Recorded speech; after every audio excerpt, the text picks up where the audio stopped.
Hello everyone, very good morning. చాలా మంది skills నేర్చుకున్న తర్వాత ఆపర్చునిటీస్ అనేది కంపెనీ ప్రొవైడ్ చేస్తుందా అని అడుగుతున్నారు కదా. సో ఇక్కడ చూడండి, మీరు ప్రూఫ్స్ చెక్ చేసుకోవచ్చు. ఆల్రెడీ నిన్న మనకి మళ్ళీ 4 న్యూ ఫ్రీలాన్సింగ్ ఆపర్చునిటీస్ అయితే వచ్చాయండి. సో గ్రాఫిక్ డిజైనింగ్ కి సంబంధించి అండ్ బిజినెస్ డెవలప్మెంట్ ఎగ్జిక్యూటివ్ వచ్చేసి, డిజిటల్ మార్కెటింగ్ ఎగ్జిక్యూటివ్ వచ్చేసి అండ్ కాంటెంట్ క్రియేటర్ వచ్చేసి.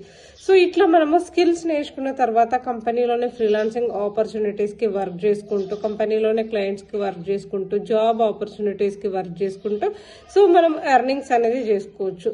సో నేను కూడా ఇక్కడ డిజిటల్ బిలియనీర్ లో తెలుగులోనే స్కిల్స్ అనేది నేర్చుకుని నా దగ్గర ఉన్న మొబైల్ ఫోన్ ద్వారానే నేను వర్క్ చేసుకుంటున్నాను. చాలా మంది క్వాలిఫికేషన్ లేదు అండ్ ల్యాప్టాప్ కావాలని అడుగుతున్నారు. సో మీకు ఎలాంటి క్వాలిఫికేషన్ లేకపోయినా మీరు వర్క్ చేసుకోవడానికి అయితే ఆపర్చునిటీ ఉంటుందండి. So if you interested, book your slides immediately. ఈ రోజే డిజిటల్ బిలియనీర్ తో మీ జర్నీని స్టార్ట్ చేసుకోండి.